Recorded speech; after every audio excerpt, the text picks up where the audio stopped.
Hi students, in the last class we discussed about the course objective and the course outcomes of our course Power Systems 2, and there it is very clear that the single objective of the Power Systems 2 is we have to transmit the electrical power from the generating stations to the consuming point without wasting the electrical power, so as to improve the transmission efficiency and to operate the transmission line in better voltage regulation condition.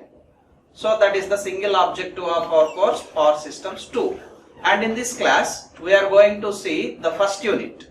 So the first unit deals with the transmission line parameters. The unit 1 is the transmission line parameters. So in the unit 1 we are going to model the electrical power transmission line network in an electrical representation. In order to transmit the electrical power from the generating stations to the consuming point, we need the conducting materials, that is electrical conductors. So the entire transmission line network is represented with the passive network elements, namely the resistance, inductance, capacitance and conductance. So with the help of these four parameters, the transmission line is modeled mathematically, and it is represented with the letter R, whereas the inductance is represented with the letter L, capacitance is represented with the letter C, and about the conductance it is represented with the letter G. So every transmission line network in a sectional wise, because it is of very long distances, the transmission line is very long distances, so each section will divide into different small sections, and each section is represented with the four elements called resistance, inductance, capacitance and conductance. Among these four elements, the resistance and the inductance forms the series impedance as Z, which is equal to R plus J XL, where R is the resistance in ohms and XL is the inductive reactance in ohms, whose value is equal to 2 pi FL ohms, so that the inductive impedance is nothing but Z, which is equal to R plus JXL. For the same conductors, because of having capacitance effect and also allowable of leakage currents in the insulators, we can represent it with two more elements called as capacitance and conductance. These two forms the shunt elements called shunt admittance. So which is equal to Y. Y is equal to G plus J BC. This is the shunt admittance representation, where Y is called as shunt admittance mho, whose unit is MHO mho. In that Y, it is a complex representation having the real part as shunt conductance G, whose unit is mho, and this BC is called as capacitive susceptance, whose unit is again mho. Finally, the entire electrical transmission network, which was divided into smaller sections, is modeled with four parameters as series impedance and shunt admittance. In this electrical representation, here in a diagram you can see it. This was the first section, this was the second section. Time being, I have shown you only two sections of the electrical representations, so that the first section you can observe here, the entire transmission line network is shown with two-port network terminology. I call the port as side. So it consists of two sides, two ports. So we can call them as two-port network. So one port is called sending end port, and the other side port is called as receiving end port.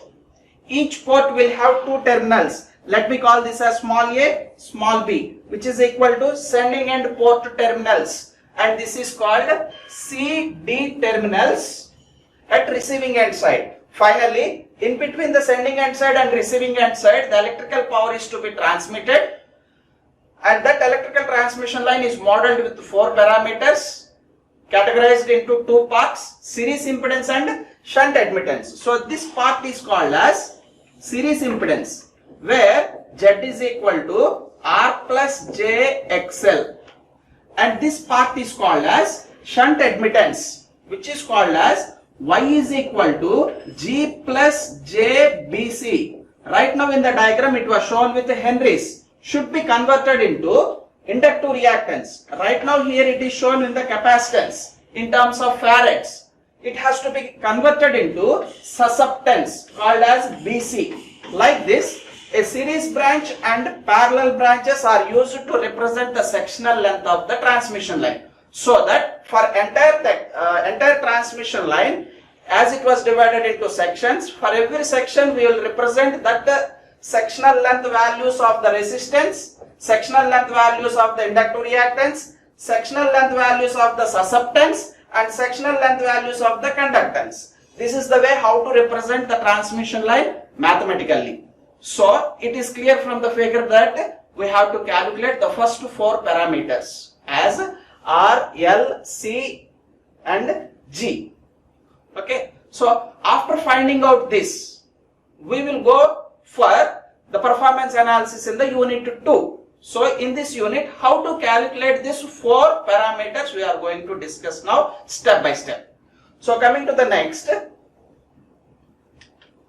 yes, calculation of the first parameter. If you see the first parameter, we know that it is about the resistance.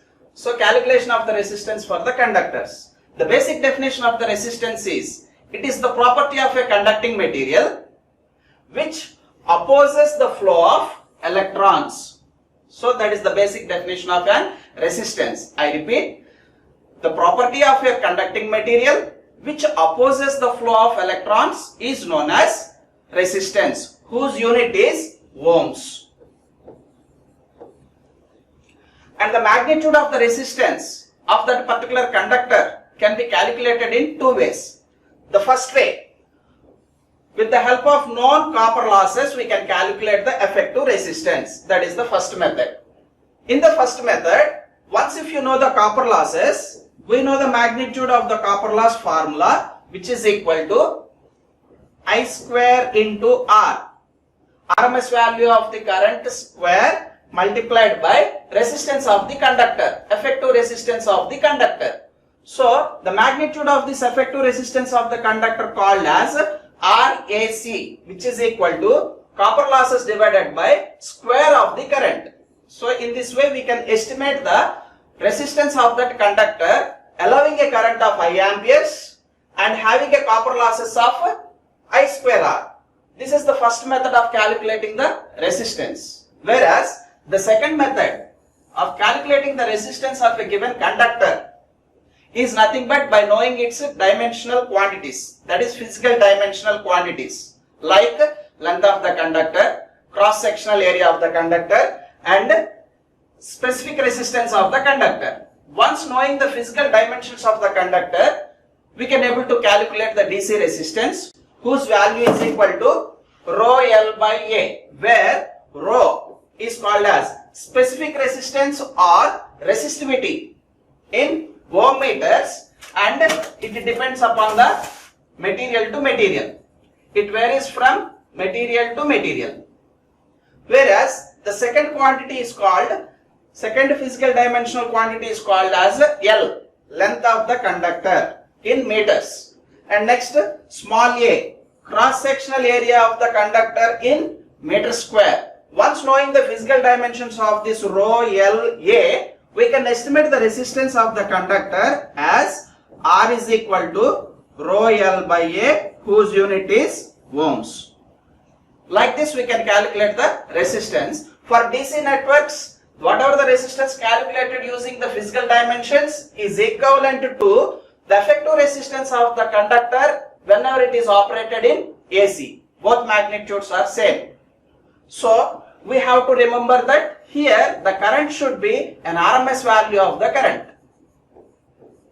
Here the current should be an RMS value of the current, that is root mean square value of the current. We have to use there in finding out the effective resistance of the conductor.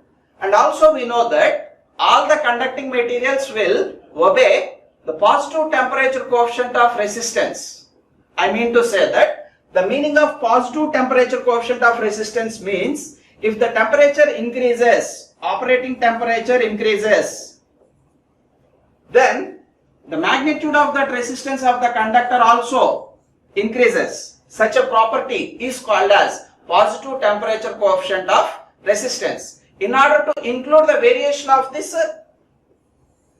resistance due to the changes of the temperature, we are going to find out the resistance with respect to the variations of the temperature using this formula. So that is the resistance in the second case R2, which is equal to the resistance in the first case R1 into 1 plus alpha 1 into T2 minus T1, where T2 and T1 are the temperature values, and assuming that T2 is greater than T1. And R1 is the resistance at T1 temperature. R2 is the changed resistance due to the change of the temperature from T1 to T2. And alpha 1 is the temperature coefficient of the resistance at T1 degree centigrade. So using this formula, you can calculate the exact value of the resistance even when there is a change in the temperatures. I repeat the formula, that is the resistance R2 is equal to R1 into 1 plus alpha 1 into T2 minus T1. Using this formula, we can estimate the resistance value exactly, accurately, including the variations of the temperature. Then, how to get the magnitude of this temperature coefficient of resistance alpha at T1 degree centigrade? That is one more point. So, alpha 1 is obtained from temperature coefficient of the resistance at 0 degree centigrade. That is alpha 1 is equal to alpha naught by 1 plus alpha naught into T. Here alpha naught is the temperature coefficient of resistance at 0 degree centigrade. Thereby, finally, the required alpha 1, I repeat, alpha 1 is equal to alpha naught by 1 plus alpha naught into T.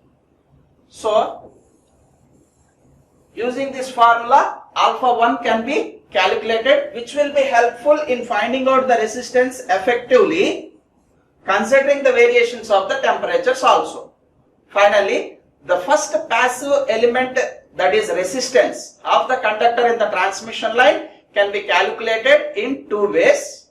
They are the resistance R is equal to copper loss to the I square divided by I square, whereas from the physical dimensions, the resistance R is equal to rho L by A. In this way, we can calculate the first parameter, resistance.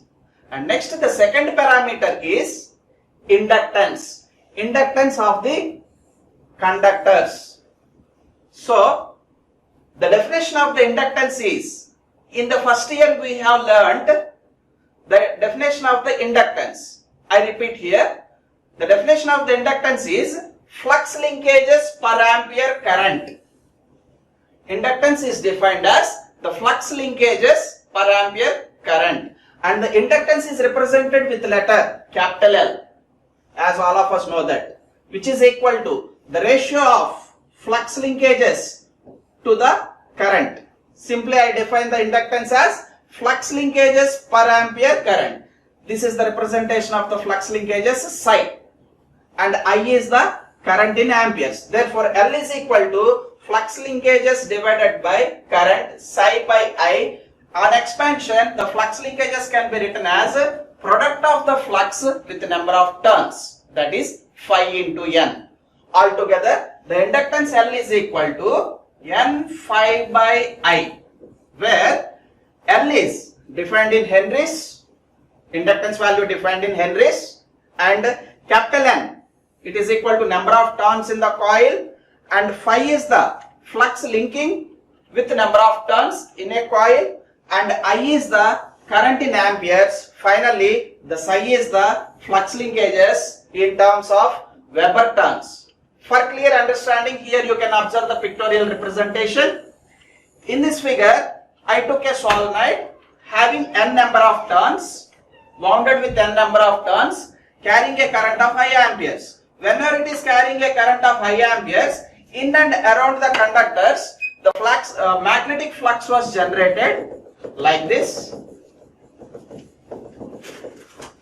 and the amount of the magnetic flux generated is given by phi.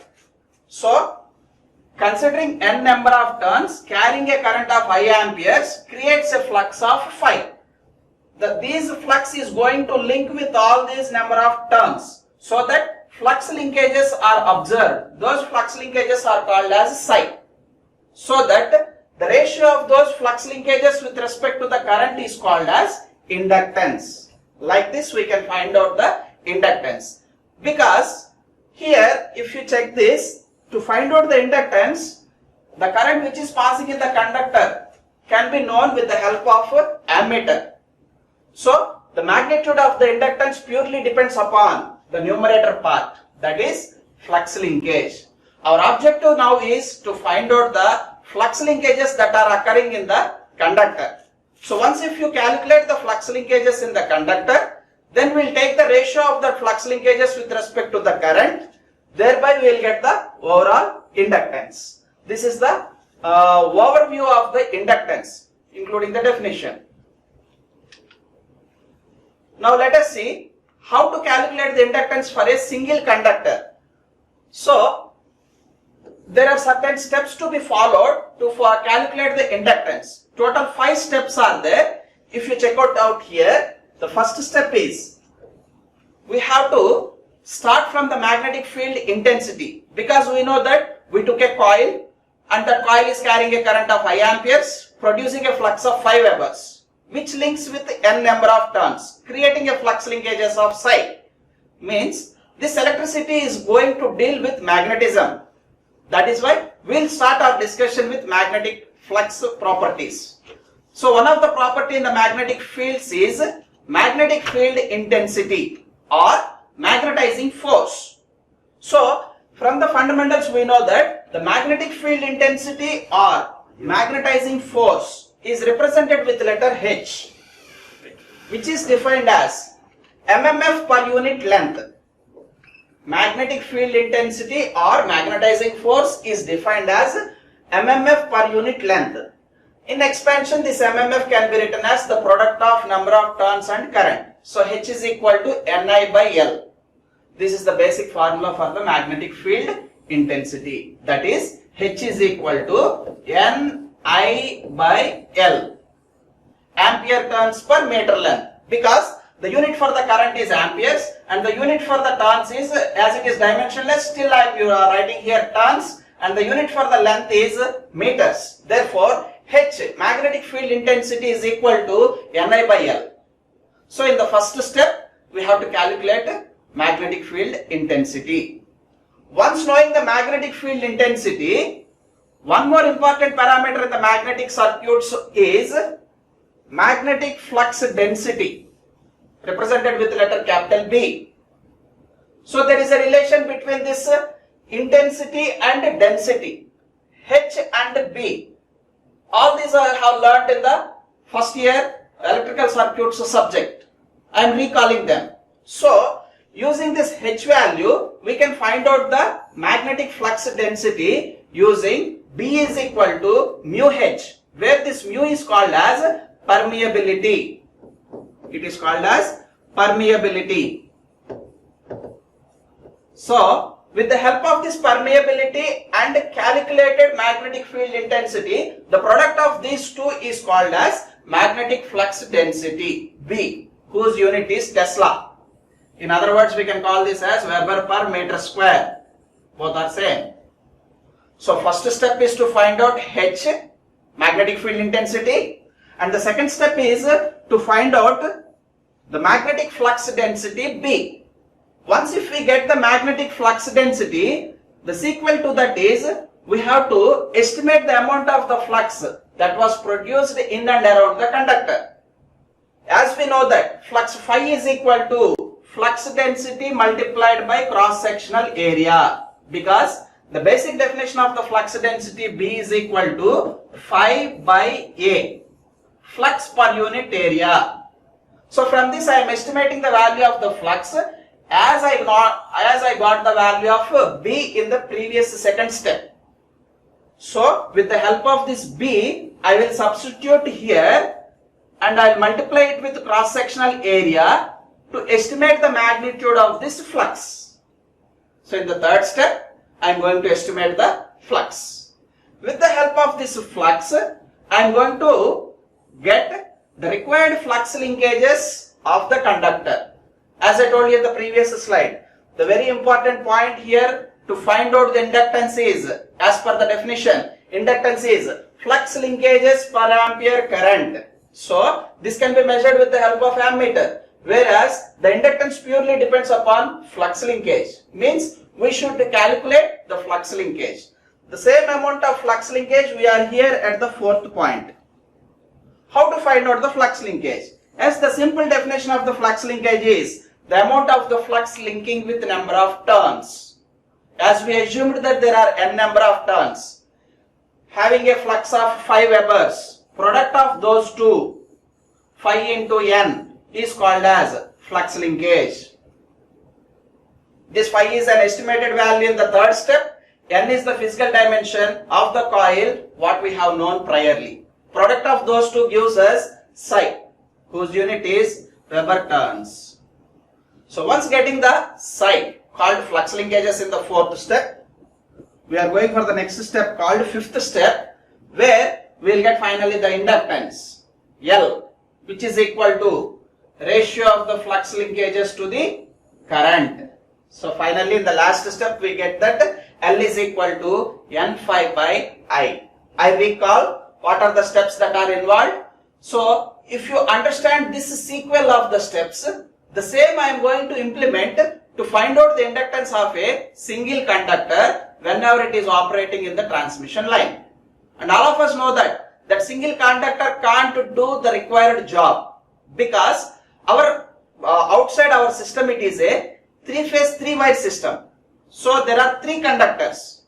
Once if you can able to calculate the inductance of a single conductor, then the same procedure can be applicable for the remaining 2 conductors also, so that we can merge all those 3 conductors values and finally we can get the inductance of a 3-phase 3-wire system. So for that, let me revise what are the sequel steps to be followed to find out the inductance of a single conductor. All of you keep in your mind that there are totally 5 steps. First step is simply to find out H. Second step is to find out B. And third step is to find out flux. Fourth step is to find out flux linkages. And finally the fifth step is to find out the inductance using the basic formulas. I repeat the basic formulas in a single word. So field intensity H is equal to Ni by L. Using this H, we will calculate the B, which is equal to mu into H. Using this B, we will calculate the flux as B into A. And next, using this flux phi, we will calculate the flux linkages as phi into N. And finally, the inductance L is equal to N phi by I. These 5 steps we are going to follow for calculating the inductance of a single conductor. So let us see the inductance of a single conductor as next topic. See here, as I told you, inductance can be simply calculated if and only if we know the flux linkages. That is why in a straightforward I am telling, inductance of a single conductor can be calculated by calculating the total flux linkages.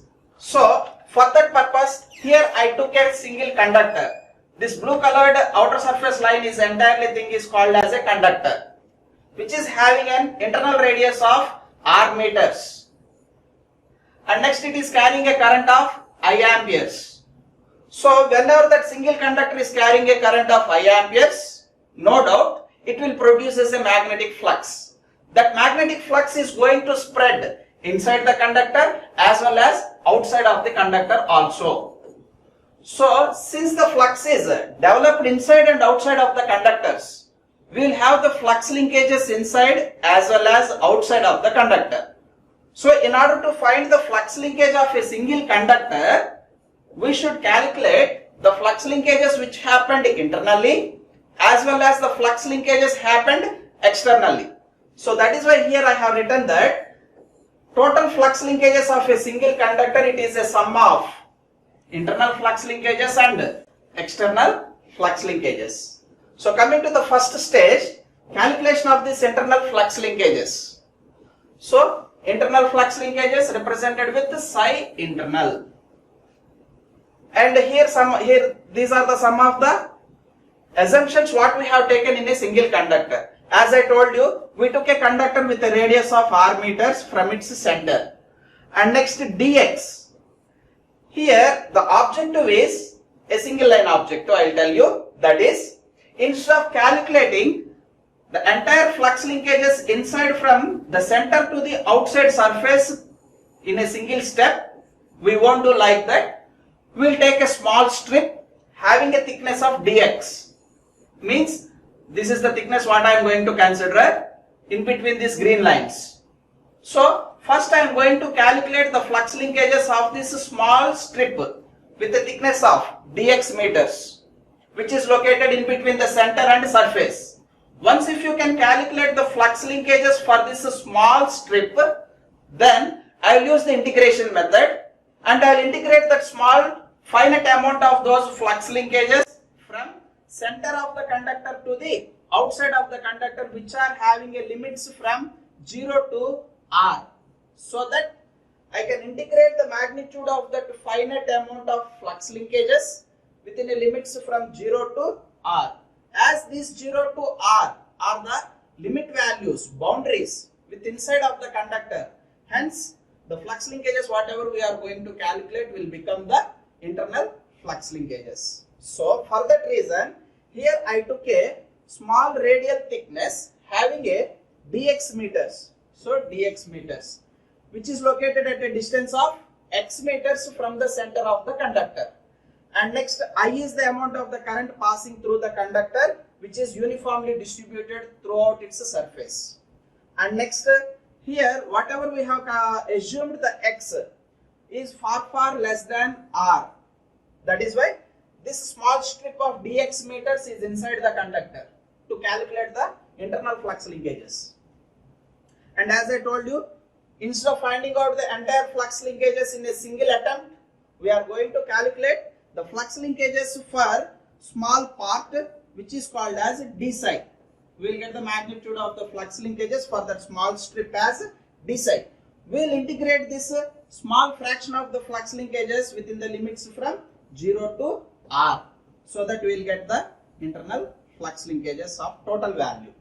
So the same thing we are going to see in the next slide also, that is this. The same figure is redrawn here having the same parameters. As I told you, total we are going to follow 5 steps for finding out the inductance. 5th step is the inductance calculation. Here we are stopping up to 4th step. So first step, we recall the first step, that is calculation of the H, whose basic formula is Ni by L. Since it is a single conductor, N stands for the number of turns or conductors. N becomes 1. Therefore, H is equal to I by L. Here you can observe, our main objective is to find out all those 4 steps only for a small finite length of dx meters, which is located at a distance of x meters from center of the conductor. So that is why our objective now is also to find out field intensity at a point x, which is equal to, as per the formula, it is the ratio of the current to the length. So the current in that small part is identified as Ix, and it is having a radius of x meters for this smaller strip. Its circumferential length will become 2 pi x. Therefore, H is equal to Ix by 2 pi x. Hx is equal to the amount of the current for that smaller strip, which is called as Ix, with its circumferential length as 2 pi x. That is the magnitude of Hx. And second step is to find out the flux density. Before finding out that flux density, we should have to find out this Ix current. we know the current I. What is meant by current I? It is a total current which is having throughout the conductor radius. But we are interested to calculate only for this smaller strip. So we got a point of assumption that the conductor is carrying the current uniformly throughout its interior cross-sectional area. That is, current density is same. What is current density? Current per unit area. Current per unit area. So the current at the identified point X, current density at the identified point X must be equal to the current density throughout the conductor. Current density at a point X is nothing but current per unit cross-sectional area. Since this radius is of x meters, its cross-sectional area is pi x square. So the current density at point X, Jx, can be written as current Ix by pi x square. Similarly, the current throughout the entire conductor with a radius of r, we can write it as entire current I divided by pi r square. As I told you that current density is same, then I can equate this Jx and Jr. Yes, here what we have done is we equated these two current densities. That is, Ix by pi x square is equal to I by pi r square. On both sides you can cancel this pi and you can get this Ix as product of I and a fraction. That fractional value is x square by r square, where x is the amount of the distance what we have identified, r is the total radius of the conductor.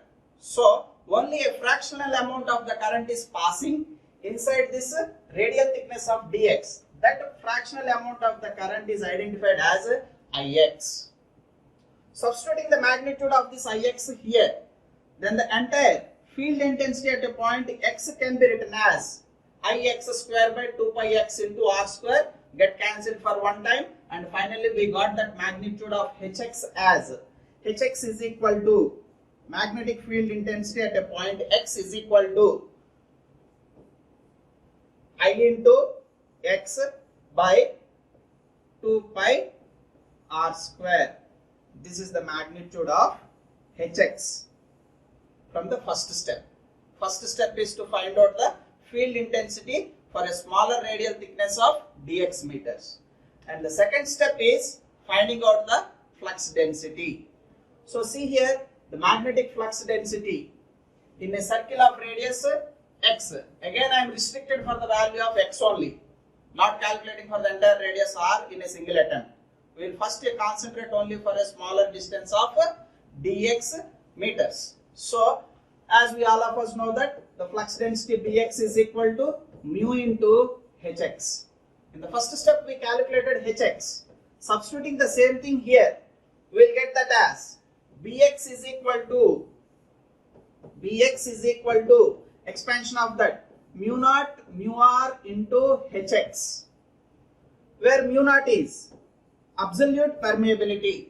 It's a constant value and whose value is equal to 4 pi into 10 power minus 7 Henry per meter.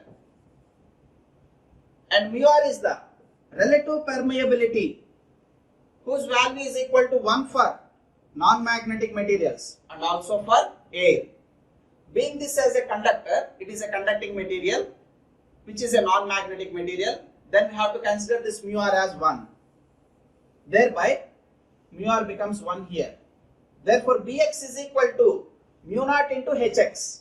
Bx is equal to mu naught into Hx. Substitution of this Hx here, you will get this value as Bx, which is equal to mu naught into I into x by 2 pi r square. This I into x by 2 pi r square is obtained from the previous first step. The same thing I have substituted in the second step. Finally, we got the flux density for a considered radial thickness of dx meters. So the third step is, if you recall, first we have to find H, second step is B, and the third step is to find out the flux. So the third step is, our interest is to find out the flux. This is the flux. As I told you, we are concentrating only for a finite length dx meters. For the small radial thickness of dx meters, the flux identified is d phi. which happens at a distance of x meters. I can call that as d phi x. D phi x. Then how to find out the d phi x? In our steps we told that flux is calculated as product of B and cross sectional area. This B is nothing but S here, this is the B from the second step. I will use that B directly. And we concentrate on area. So all of you listen carefully here. How to calculate the cross sectional area? My intention is not the internal area. My intention is here. How much is the cross sectional area for a small radial thickness of only dx meters? So for that small radial thickness of dx meters, the flux identified is Bx, and the radial thickness is having a cross sectional area of its thickness dx multiplied by the length of the conductor to be calculated. Here the length of the conductor is 1 meter. Means very important point is here we are going to calculate all the calculations keeping in mind that for only 1 meter. Means finally we will get the inductance. Inductance is not calculated for the entire length of the transmission line because we don't know the length of the transmission line prior. That is why we will have a generalized formula. In the generalized formula, nothing but we will calculate it per meter length basis. Per meter length basis. That is why in the cross sectional area calculation, area is nothing but its thickness multiplied by length of the conductor. That is why I took here 1 meter length. So substitution of all this Bx, we will get the magnitude of d phi as mu naught Ix by 2 pi r square. In substitution we can got that. That is d phi x. By here we completed the third step. And the next fourth step is the flux linkage. Then what is the flux linkage? Flux linkage is nothing but psi, which is equal to the product of phi and turns. Here to be understood very carefully, entire conductor is not taken. It is taken only x meters distance with a finite length of dx. If I take the entire radius of r in a single attempt, then I have to consider this n as 1. But I am not taking the entire radius of r meters. I am taking only x meters length, which is having a finite thickness of dx. Then we know what is the difference between entire radius r and fractional distance x. It varies in terms of its ratio as x square by r square. X square by r square is the fractional value, which is applicable only for a finite length dx. So I will use this fractional value x square by r square and we will be calculating the flux linkages d psi x. That is, flux linkages for small fractional length of dx is d psi x, which is equal to the fractional value x square by r square into calculated value d psi. Substitution of d psi from the previous step, we will get this value. On simplification, here we will get this as x cube.